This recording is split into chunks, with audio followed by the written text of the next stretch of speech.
Welcome to our second annual Personhood and Dementia.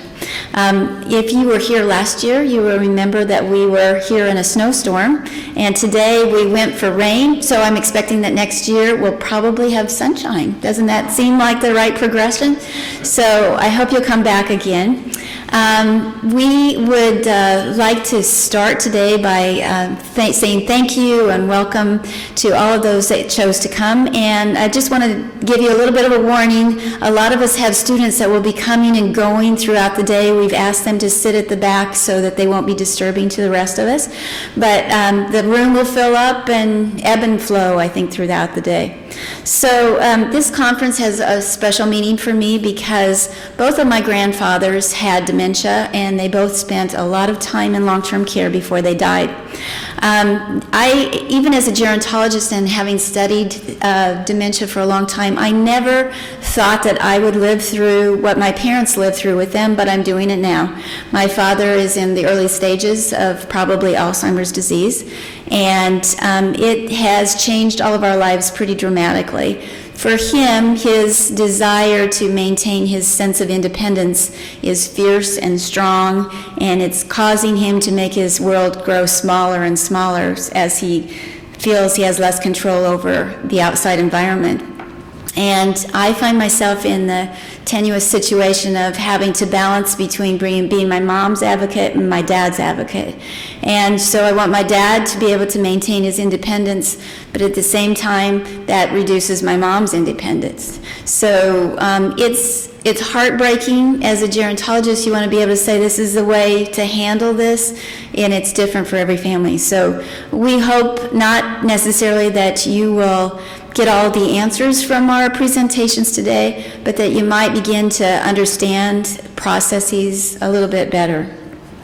So I'd like to take a few minutes just to thank some of the people that have made this event possible. First of all, special thanks to our amazing staff at the Center on Aging.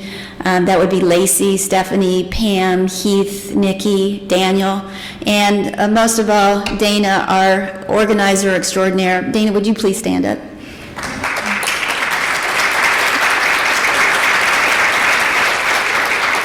Dana amazingly never seems to forget a thing, and so if it goes off well today, it's because of her. If it doesn't go off well today, it was probably because of me. So we also want to thank some of the people that helped to provide funding for this. We have funding through the Gerontology Club. They applied for a Student Senate grant and got it. And we also have funding from the Edna Richardson Fund. Edna lived at Meadowlark a few years ago, and when she died, her three sons, Ralph, Dan, and David, decided to give money for a fund that would help to educate caregivers. And we feel like this event really does fill that bill. I'd also like to note that the English and music departments are participating in this event by having our speakers do special things for their departments as well. Our morning session is going to run from 9 to 11 this morning with a 2-hour break for lunch. We'll continue from 1 to 3 this afternoon. We're going to be providing some ideas for where you might go for lunch, but surely you've got some ideas on your own, I'm sure. I also want to mention that Claflin Books and Copies is out in the hallway with copies of Lauren's books, and she'd be willing to sign those, I'm pretty sure, if you decided to purchase one. Now I'd like to introduce Lauren. I fell a little bit in love with her when I read her book, Dancing with Rose. It now has a new title, but it's still the same book. I can't name too many books that have had a real life-changing effect on me, but Lauren's book certainly did, because I was able to view dementia in a whole different light after reading it. Lauren is a journalist and an author of many books, most notably My Teenage Werewolf, A Mother, A Daughter, A Journey Through the Thicket of Adolescence, Clever Girl, the Happy Bottom Writing Club, and her most recent book, Counterclockwise, My Year of Hypnosis, Hormones, Dark Chocolate, and Other Adventures in the World of Anti-Aging. And as you can tell from the titles of her books, she's quite a creative person. She speaks and runs workshops all over the world and directs the graduate program in multimedia narrative journalism at the University of Oregon. She lives in Eugene, Oregon with her husband and daughter.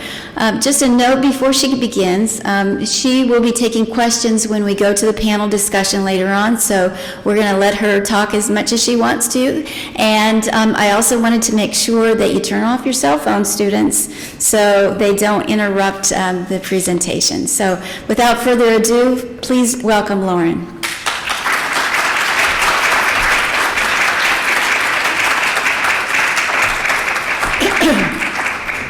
Thanks so much. I'm not sure you want to let me talk for as long as I want to talk, though, but thanks for your vote of confidence. Thank you all for being here, and especially thank you to Gail and Dana for reaching out, finding me, and bringing me here. When Gail first contacted me and said that there's this conference called Personhood and Dementia, and then I didn't actually read, my brain just went away, and I said to myself, I don't really have to read anything more about this email because I want to be part of this conference. Because the notion of putting those two words together, personhood, dementia, is revolutionary and is not the way most people think about this illness. And anything that any of us in this room can do as students, as caregivers, as family, as just people talking out in the world that connects those two words, personhood and dementia, is good and important work. So I accepted without even knowing anything because it was just a great title. And then I did my research because, of course, that's what one does. I wanted to start off this morning with a very short slideshow, bunch of photographs, and what I hope is some rousing music. So I'm just going to stand off here and we'll watch this. It's maybe about 2 minutes long, maybe less than 2 minutes.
Many of those, or a number of those photos I took, and I'll tell you about the venue that they were taken in.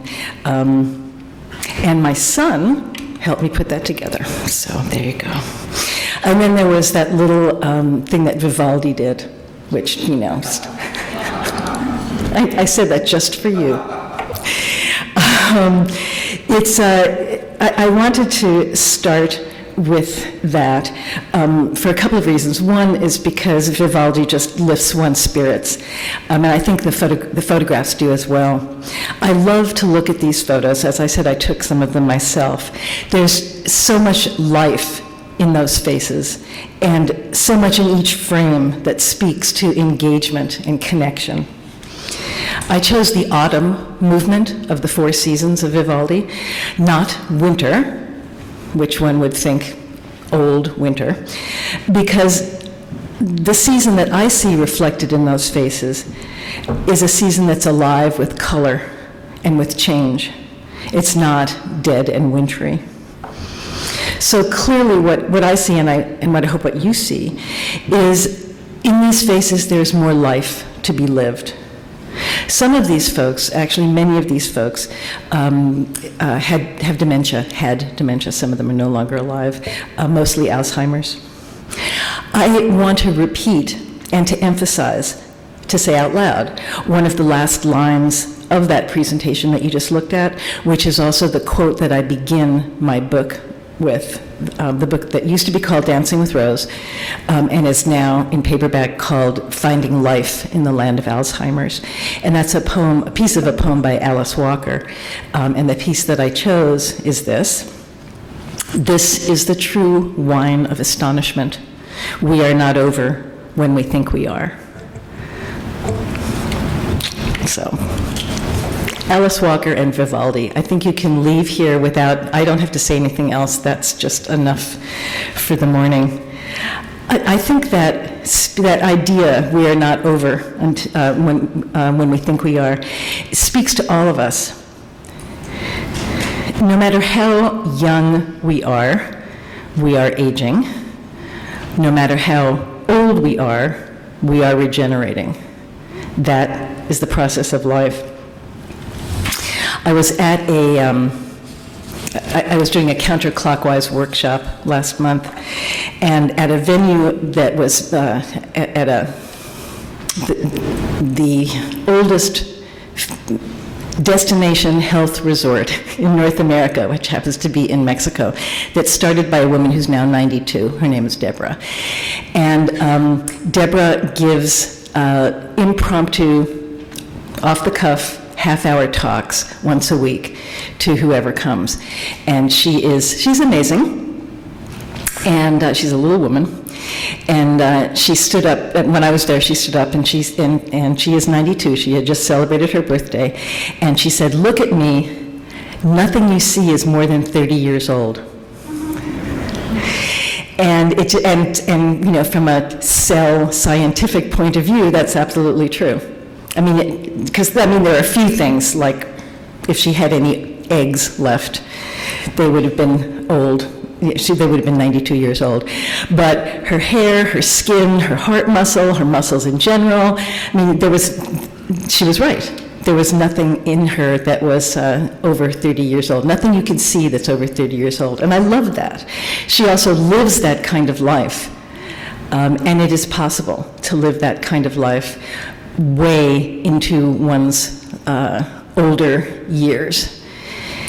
Her kind of life is not possible for those who have dementia, but I would argue that some kind of life, and a life that has meaning, both to the person living it and to the people around that person, is possible with dementia. Most of us will face physical, emotional, and psychological challenges in our lives. I think it would be a very rare person, and actually sort of a superficial person, a person not touched by life, who doesn't encounter that. But it's not over until it's over. Those of us who have faced the challenges of Alzheimer's in our families, that's not over until it's over either. Their lives are not over. So we have, in the last part of the 20th century and into the 21st century, our culture has redefined, parts of our culture have redefined who we are and how we live. For example, we have vastly redefined retirement. Not just because Economically, it is very difficult to retire these days, but because that old way of looking at when one is 65, one goes out to pasture, and what you do at 65 is rock in a rocking chair and bake cookies, speaking for myself. I still want to do the cookie thing, but I'm not so much on the rocking chair thing. So a woman, or a man for that matter, of age 65 or 70 or 75, or like Deborah, 92, may very well be a grandmother or a great-grandmother, but she may also not be whiling away her days rocking and making quilts. She may be out in the world, engaged and active, physically active, intellectually active, creatively active. I have a blog that I post at every Wednesday, so I posted yesterday, called counterclockwisebook.com, and it's actually, counterclockwise is the name of my book. It's not about the book, but counterclockwise, the domain was already taken. And it's not a .com in the sense that I'm selling anything. So, but it's called counterclockwise.book.com. And I wrote yesterday about a 95-year-old woman who holds 26 world records in track and field. She's broken 26 world records in track and field. She's a high jumper, a broad jumper. She runs the 100-meter and 200-meter, and she throws a hammer. And I saw the YouTube of her hammer throw, and it's impressive. And she's not, I mean, she's an outlier, right? I mean, that's not normal. It's outside the bell curve.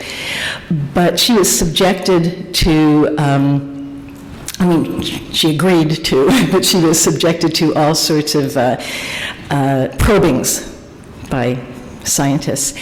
And her genes are good, but they're not extraordinary.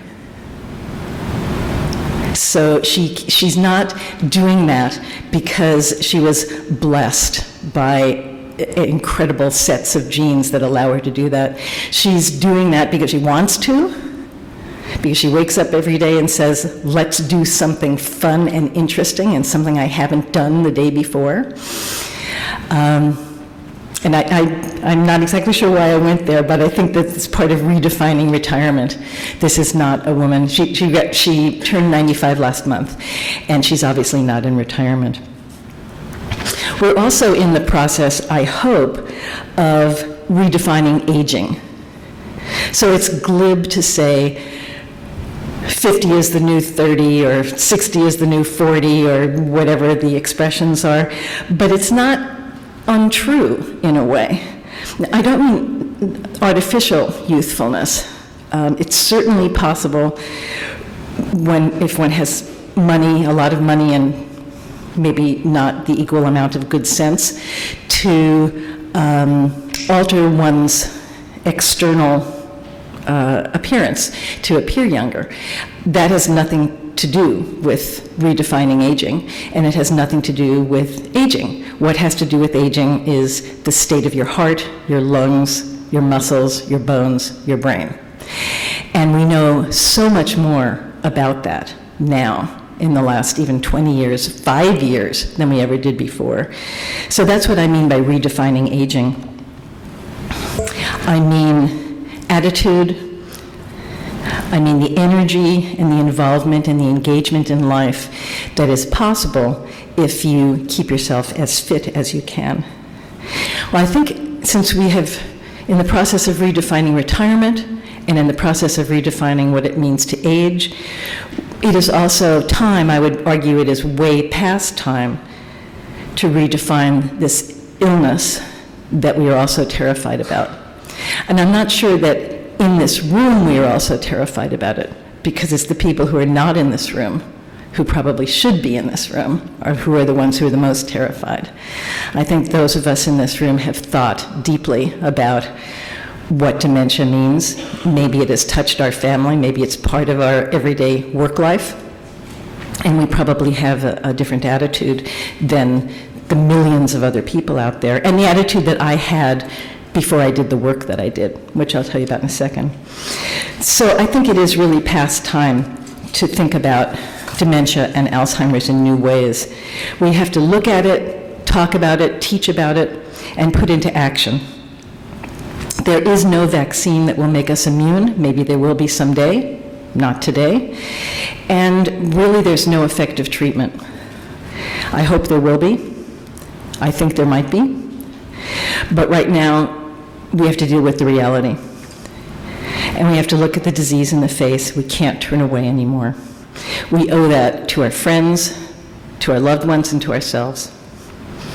So you might want to consider how most people, not, again, most people maybe in this room, but most people in the United States think about Alzheimer's right now. It's how I thought about Alzheimer's before I did the work that resulted in the book that I'll read little pieces of for you in a bit. So what most people would say, and this is well quoted in the literature, is, this is the absolutely worst thing that could ever happen to me. I'd rather be dead than have this disease. If I get a diagnosis, I want to kill myself. Or people, I know it's harsh, but it's true. People with Alzheimer's or dementia are ghosts. They're empty vessels. They aren't even really people. They're the shells that used to house people. There's no one home. Relatives of people that I took care of when I was a caregiver would say this to me. This is my mother, but there's nobody home. She's not really my mother anymore. Or they would say, this person, my mother, my aunt, my grandfather, is irretrievably lost to me. Why should I even bother to visit? She, he, doesn't even know who I am. This is what was going through my mind. This is what I thought when my mother was diagnosed with Alzheimer's. I will say that my attitude has changed drastically. I now believe, and I can't express how strongly and wholeheartedly and fervently I believe, that there is real life being lived by people with dementia and Alzheimer's. That moment to moment, people with Alzheimer's, except perhaps those in the very end stages, experience happiness and sadness, joy and pain, love and friendship, jealousy, anger, compassion, humor, all the emotions a human being is capable of experiencing. There's not an empty vessel. There's a human being.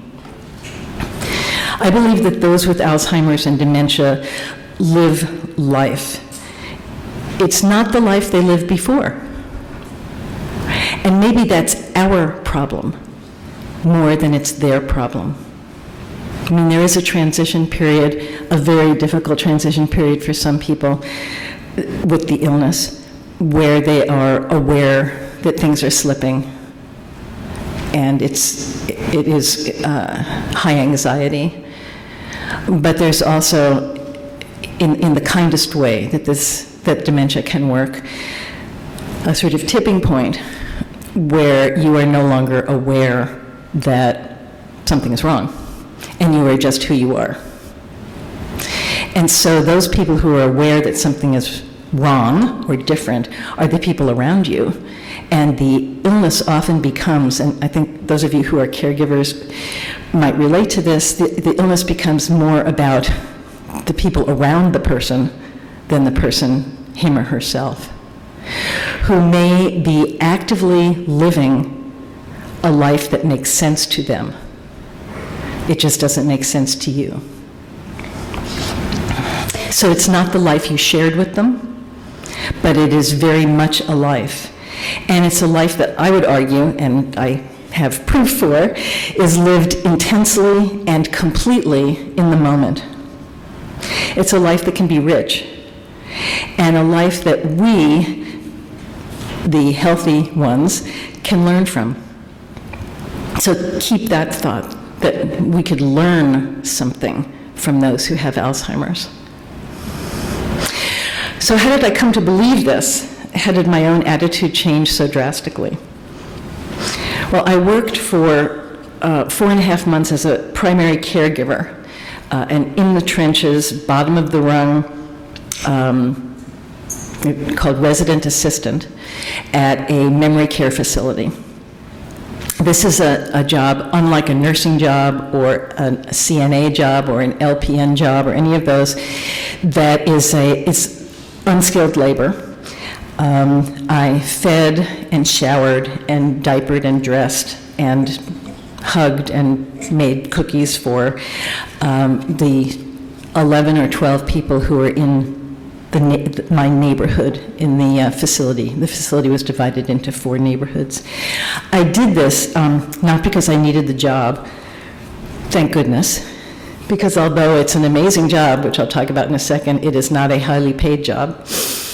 And with 3 children, actually, if I only had 1 child, or for that matter, if I had no children, I would not have been able to support myself with this job. But that's not, I say this is the best job that I ever had in my life, and it's certainly not because of the salary. I took the job because my mother had Alzheimer's, as I told you, and in my shock and pain and fear and horror, I would say, of this disease, I had barricaded myself. I'd lived through the disease with her, or not with her, but as a observer. She had died like 7 years before this project that I'm telling you about, before I took a job at an Alzheimer's facility. So I had visited her every day for the 6 months that she was in a memory care facility that was near where I lived, very close to where I lived. I had done my daughterly duty, and I had done it closed off to the experience. I had done it seeing only who my mother was not who she had become. I saw who she wasn't anymore. I only saw loss. And in speaking candidly and at length to the family members of the people that I took care of when I became a professional caregiver, I would say that this is a very common experience, and it makes sense to me. I was blinded to the person in front of me, and so the time that I spent with her was for me painful and in a very disturbing way, meaningless. Because I was one of those people who said, well, because she doesn't remember who I am, not just my name, but even that we had a relationship, why am I bothering to visit her? Why am I taking my kids to visit her? What's the use? I was one of those people. I had learned so little from that experience that after her death, I realized I needed to try to understand what I couldn't understand at the time. And I'm a writer, so that's how, we have all sorts of ways of processing life and learning from it. And as a writer, this is how I learned about the world. I write about it, I research it, and it's how I learn about other people and about myself. So, and also I felt I needed to pay penance for being less than the daughter that I should have been. Frankly, I needed to rack up some karma points. Otherwise, I was in danger of spending the next several lifetimes as some form of insect. So there was something in this for me as well. So I took this job, and I applied fair and square. I researched, this was not the facility that my mother was in. I researched the facilities in the town that I live in, and I very plainly presented myself and said, I'm a writer, talked about my mother, this is what I'm trying to do, I am not going undercover, and although I am doing this to enrich my experience about what it's like to have Alzheimer's and what it's like to care for a number of people who have Alzheimer's, I promise you, I said to them, that I will do this job the best that I can. I'm not here to take notes. I am here to take notes, but I am here to take care of people. And the side thing is I'll figure out how to take notes on that when it happens. So they hired me. I did have to pee into a cup before they hired me. I passed, so just so you know you're standing in front of somebody who passed a urine test, if that might be important to you.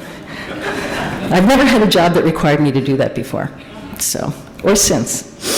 I told my husband that I would work for a few weeks. I mean, I was going to write a magazine story on this, and so I was going to invest a couple of weeks and just see the lay of the land and get my hands dirty, literally and figuratively, metaphorically. And I ended up working for almost 5 months. The job was compelling and important and soul-enriching in a way that I absolutely didn't expect. It floored me. It really is, except for the horrible salary, the best job I've ever had. The idea that I could enrich and brighten a moment in somebody's life for that moment is just powerful, powerful, powerful. I said last night when I was talking about the book in another way that one of the things that was amazing about working at the memory care facility, after I got over the notion of here I am again and nobody knows my name and they don't remember that I was here before, and that's my problem. Too bad. It's my ego. It's my problem. But when you walk in a room and everybody's face lights up and people come over to you and they want a hug or they just want to touch you, but also just their face lights up. I mean, I'm sorry, when I walked up here and I looked at you, your faces did not light up. Now, yes, okay, thank you. But in general, when's the last time you walked into a room and you just knew everybody was glad to see you? They weren't glad to see you for some ulterior motive. They didn't remember something you did for them yesterday. They weren't networking with you because tomorrow you might have something that you could do for them. They were just simply glad to see you. Wow, try that. It's amazing. So I thought I would share a few moments of finding life in the land of Alzheimer's with you and talk about them as I do. From the book. What I try to do in the book is just sort of pull back the curtain on this life and factually show people what life is being lived. So this first little piece that I'm going to read is mostly about a man that I call Hayes, and I guess I should, since there are students and grad students and other people in the room, I do want to say this thing about the book. So this is a work of nonfiction. It is completely a work of nonfiction. There's nothing that's fabricated at all in the book.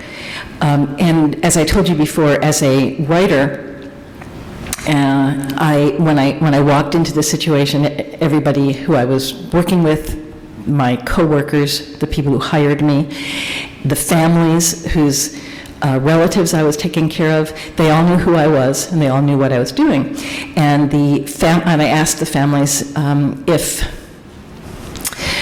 their relative was involved in something that I wanted to talk about, was part of a scene I wanted to talk about, that would be okay. And everybody said yes. Everybody was just very excited that this work was happening. But I did change the names of the residents themselves, the people with dementia and Alzheimer's themselves, because I I knew that they could not give informed consent. So their families gave me informed consent, and the facility gave me informed consent. And although I certainly had talks with some of the residents about the fact that I was a writer and, something would happen and I would say, this is going to make such a great scene, and you're the star of the scene, that kind of thing. And in the moment, there would be an understanding, but I did not feel that informed consent was possible.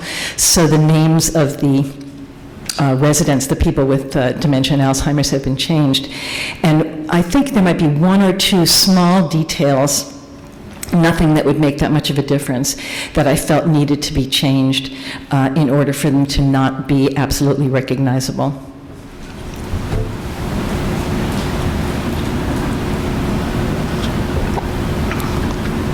I always say that when I say I'm going to talk about Hayes, because Hayes is not his name. And so I immediately think, oh, okay, I had to change his name. This scene takes place, I think it's the second day of my 3 days of training. That's all I had, was 3 days, all anybody had. By 8:20, all 11 residents are sitting at 3 tables. Placemats and silverware set before each, glasses of water or juice or both, cups of coffee for those who want it. Always decaf, by the way. Even though when people said, is it decaf, we said no. Hayes, who is 91, is currently the only man in the neighborhood. In the world of Alzheimer's and dementia, as in the larger world of the elderly, women significantly outnumber men. So I always say to the men in the audience that if you're not really, really popular now, when you're 20, 30, 40, 50, or 60, when you are 70, 80, or 90, the popularity is going to be amazing. You have to wait for it, but it's going to be even so much better because you had to wait for it. But I'm sure you're all very popular right now, I know. At Maplewood, which is I changed the name of the place too, so Maplewood is the Alzheimer's facility. At Maplewood right now, 39 residents living in 4 neighborhoods, and 4 of them are men. Hayes is the oldest and has been there the longest. Hayes' wife of 68 years has specified exactly how he is to be dressed every morning. White cotton undershirt, long sleeve button-down sports shirt, V-neck sweater on top, underwear, long johns, and khakis on bottom. This might not be all that meaningful to you, but if you've ever had to dress a 91-year-old guy who can't dress himself, and he has to wear all these clothes when everybody else is just sort of wearing sweatpants and t-shirts, which are very easy to do. It took 25 minutes just to dress this guy, but he looked great, I have to say. He looked dapper. He is tall and just barely on the scrawny side of lean, with a chiseled face and a strong jaw, a becoming wisp of silver hair. If Jeremy Irons, if you know the actor Jeremy Irons, lives to be a nonagenarian, he'll look just like Hayes. Frances, Jasmine, and I, Frances is the trainer, Jasmine is my coworker who's just starting, are sorting through the covered breakfast plates on the cart that was just brought in, checking the dietary log to make sure we give each resident what the log says we should give them. Somehow Frances has memorized this, even though this is not her neighborhood. And I'm going to skip that part.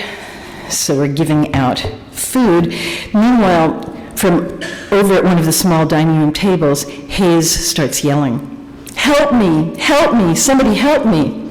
We all look over at the same time to make sure nothing is wrong. Hayes is sitting straight up in his wheelchair. He's got a glass of milk in his hand. Help me, he yells again. As Frances and Jasmine hand out the plates, I go over to see what's up with Hayes. He doesn't seem to need help, and when I ask him what he needs, he doesn't know. I stand next to him and rub his back, mostly because that's work with the kids, and I don't know what else to do. And he seems to, he likes it. He settles down, he quiets down. When I leave a minute later to get his plate, he starts yelling again. I hurry back. "I'm Hayes," Hayes says when I walk up to him. "Hello," I say, "I'm Lauren." He looks up at me. "Moron?" he says. "No," I say, taken aback for a moment, then laughing. "Lauren." I say my name loud and clear, articulating the 2 syllables carefully. "Moron," he says again, also articulating, mimicking, also loud and clear. Is he doing this on purpose? I start to say my name again, but think better of it. "How do you do, Hayes?" I ask. "I do as I please," he replies. One thing about Hayes is he was the highest maintenance toughest person to take care of. But everybody loved him. And he would regularly do stuff like this. The book is full, I won't read all of them, but the book is full of this sort of stuff where he's, he seems to be in distress, things are falling apart, it's very difficult to do something with him, and then we think he's gone someplace that's irretrievably someplace else, and then he'll make a remark that is literal in a insightful, fascinating way that possibly he doesn't understand, and then it takes me like a half an hour to understand how funny or cool that was. He had a way of diffusing the situation, the way some people have, with just that smile or that remark or just that moving back from the edge, like I've pushed you right to the edge of what you can handle, and now, now I'm going to make you laugh. He did this constantly. In between yelling, he did it. There's another little bit that I want to read that has to do with conversation. And I'm going to get to that notion of talk, communication, conversation, and what that means in the world of dementia and Alzheimer's.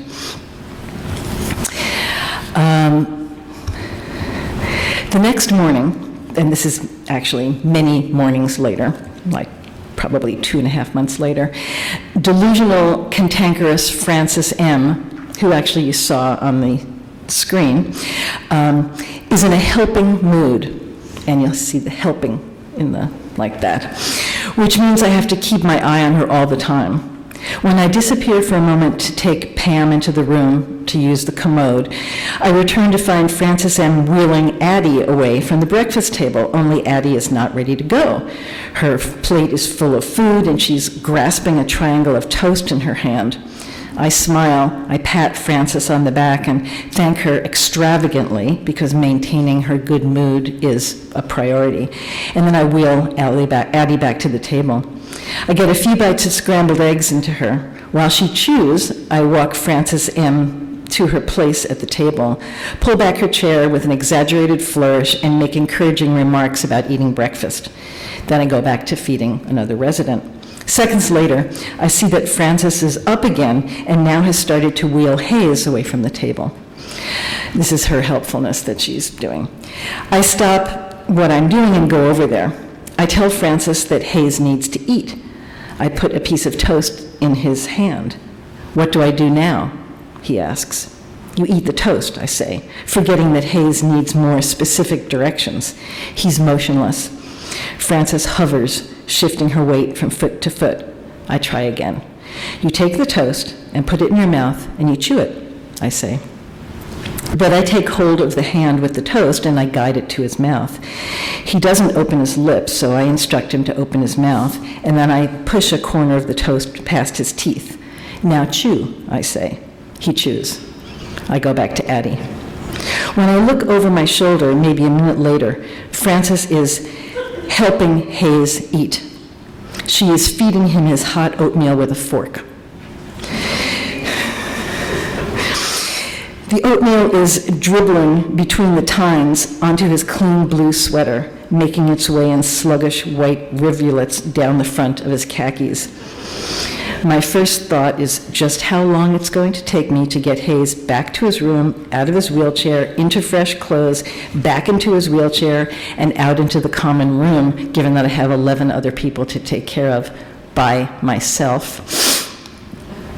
I'm about to rush over to shoo Frances away. I mean redirect her, as we say in the business, when I realize something is going on. Frances and Hayes are sitting together, companionably, and talking. The conversation goes like this. Hayes, help me. Are you helping me? Frances M. Oh, yes, that's right. I'm ready now. Hayes, my back is itchy. It's so itchy. Frances, Deanna and I will be late for school. I have to do something. Hayes, I'm Hayes. I'm Hayes. I'm Hayes. It sounds crazy. It makes no sense if you pay attention to the words. But if you listen instead to the tone and the voice patterns, If you look at the body language, then it seems very much like a conversation. He talks, she answers. He comments, she comments. They take turns. They look at each other. Clearly they're connecting. I think about this notion of excessive talkativity, a phrase coined by an amazing British Alzheimer's guru by the name of Tom Kitwood. And if you haven't read Tom Kitwood, please do, Kitwood. We are so focused on words, he says, on the act of talking, that we've forgotten how to communicate without them. More than that, we think there is no communication without words, which of course means that we believe we can't communicate with those who, in the latter throes of Alzheimer's, have lost most of their language. These sentences Hayes and Francis say to each other may not make sense as conversation, yet there's meaning here. Francis stops fidgeting for a moment. Hayes stops calling for help. They're getting something out of this moment. They're partners in an alternate reality. I go over and give Frances a hug. She is not ordinarily very huggable. You're having such a good day, I tell her. I'm a human being today, she says.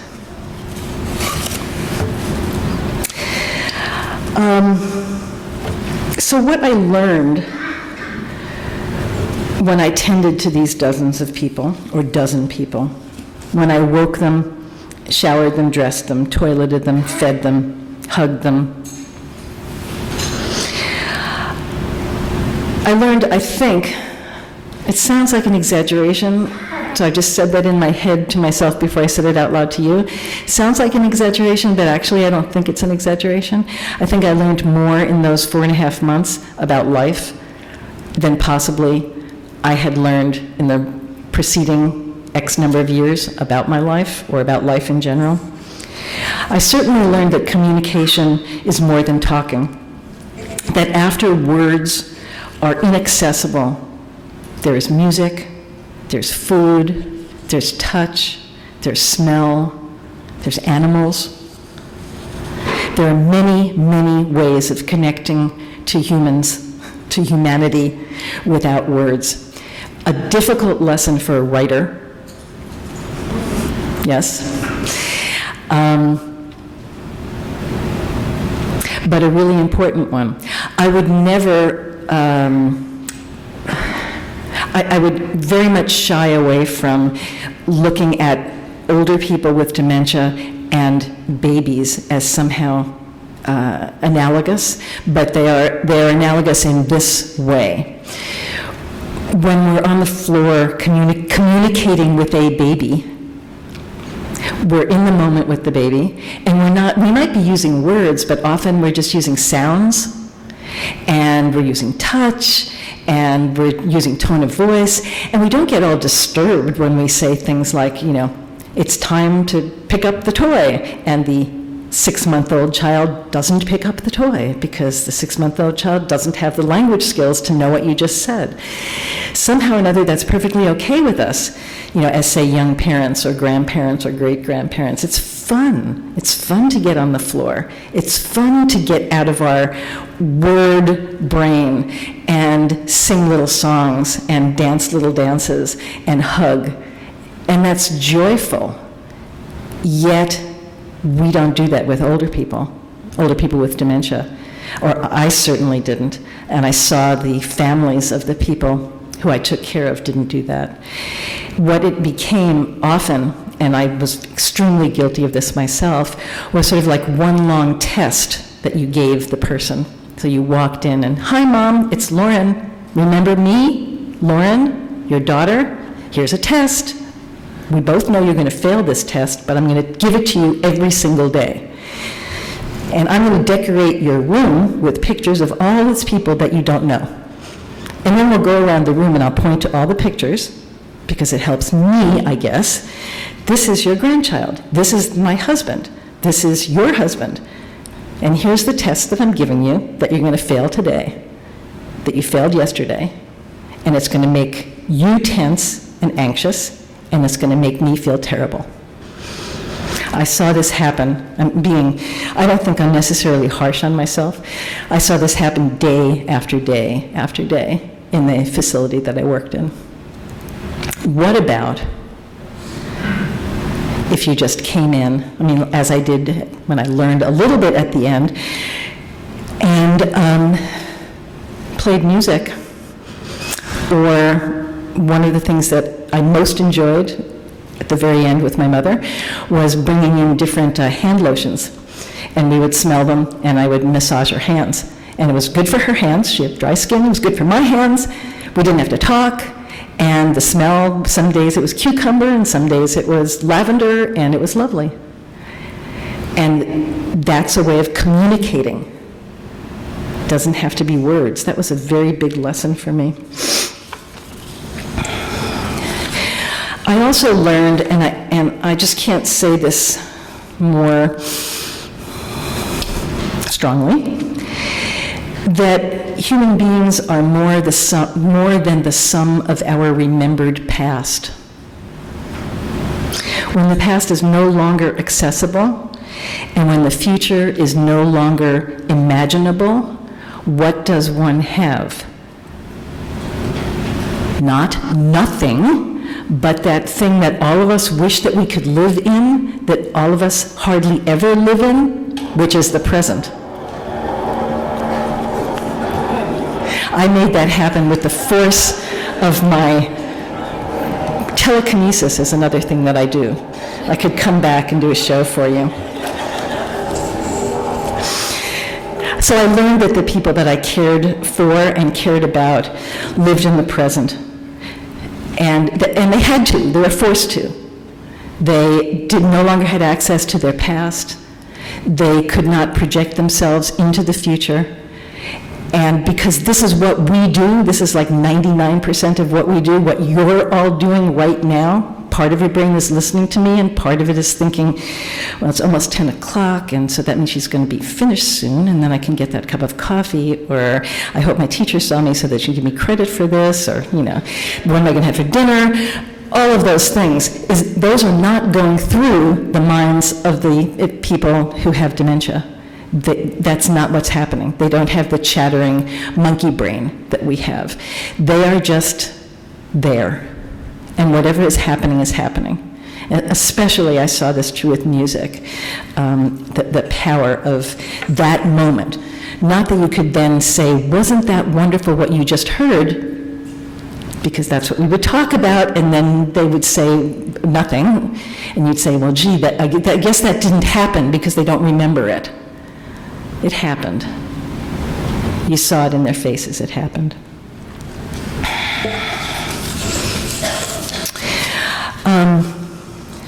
Finally, and most importantly, what I learned is when it looks as if nothing is left, when it looks like nothing remains, look again, look harder, look through a different lens, because it's not over when we think it is. I want to end with a small scene that happens towards the end of the book. The book, as Gail told you, was originally called Dancing with Rose, Finding Life in the Land of Alzheimer's, and it's now just called Finding Life in the Land of Alzheimer's. This happens to be about Rose, who is not my mother, but somebody I took care of. Actually, she was not in my neighborhood. And so I didn't take care of her. I went specially to her neighborhood to check her out because, well, you'll see why. I go to sit on one of the couches in the living room. This is my day off, in case you think I'm being lazy here. I go in on my day off. I go to sit on one of the couches in the living room in a space between Martha and Rose. Martha is a broad-shouldered lady with immense brown eyes that rarely stay open for more than a few minutes at a time. She's boxy, bulky, and silent, like an unplugged appliance. Next to her, Rose, stoop-shouldered and disheveled, looks smaller than she is. When I sit down, I wake them both. They look straight ahead, but don't seem to notice what's playing on the TV screen just 10 feet away. In the facility, we had screens, but not television streaming in, so we could play whatever we wanted. So we had various kinds of CDs to play. So the caregiver in that neighborhood was playing My Fair Lady, the 1964 musical, starring Audrey Hepburn. Each neighborhood has a library of movies and old TV shows, documentaries, everything from Singing in the Rain to I Love Lucy to this wonderful Australian travelogues that I don't know if anybody watched, but I did. In my neighborhood, people sometimes actually watch this stuff, but here, and this was in the neighborhood of the most advanced dementia patients, the resident assistant probably just puts it on for her own purposes. I have wonderful memories of My Fair Lady, the stage show, not the movie. It was the first Broadway play my mother took me to. She wore a black Persian lamb coat with a high collar and arpege dabbed behind her ears. We had loge seats, second row. She flirted with the orchestra conductor during intermission. I was very proud of her. I just love this movie, I tell Martha and Rose. I hear how falsely cheery my voice sounds. I should have said that. I just love this movie. Now you can see what I was saying, falsely cheery. But I'm the only one listening. Martha has already fallen asleep. Rose is awake, but sits inert, trance-like, unresponsive. Rose was the scary one. Rose was the one that you didn't want to look in the face of. Rose was the one who you could believe was an empty vessel. And that's why I needed to go to that neighborhood and confront my fear. And this is probably 2.5 months, 3 months into my work there. We sit like this, silent, Martha dozing, Rose looking down at the floor, me staring at the TV screen, thinking about my mother. Then, during one of the musical numbers, I noticed that Rose is tapping her foot. She's not watching the movie or seeming to pay attention, but she's keeping perfect time. During the next number, she keeps the beat by gently slapping her hand on her thigh. The neighborhood resident assistant is leaning over the couch watching us. "Why don't you ask her to dance?" the assistant says to me. She says it so matter-of-factly, no archness, no undertone of wouldn't that just be so sweet, that dancing with Rose seems like a perfectly reasonable thing to do. "Shall we?" I ask her, before I overthink the moment. She doesn't respond. I grab her hand and pull her up gently. She doesn't resist, but she doesn't help either. She stands in front of me, shoulders slumped, head down. I move closer, take one of her hands, and position it on my shoulder, grab the other, and hold it. She doesn't smell good. I put my arm around her waist, just above the elastic strip of her Depends. We hold on to each other like girls at a middle school dance. Eliza Doolittle has just launched into I Could Have Danced All Night. I press Rose's back with the palm of my hand and take the lead. I have so often seen her wander the neighborhoods of Maplewood, heavy-limbed and shuffling, an old, old woman at age 68, that I am amazed to discover that she can be light on her feet. She is astonishingly graceful as we start to waltz. I am not so graceful. I keep count in my head, the wrong count, as it turns out. 1, 2, 3, 1, 2, 3, and sneak looks around the room to see who might be watching me make a fool of myself. The least of my concerns is that we're waltzing to a 4/4 beat. Martha is sleeping on the couch. Florence, another resident, is still scrunched uncomfortably in one of the big chairs, dozing. Another woman is scrubbing the kitchen counter with a dry sponge. The resident assistant has disappeared into somebody's room. It's just Rose and me and the music that once thrilled me from the second row of the Mark Hellinger Theater. Rose is a good dancer. I stop counting to myself. I close my eyes and I let her lead. Thank you.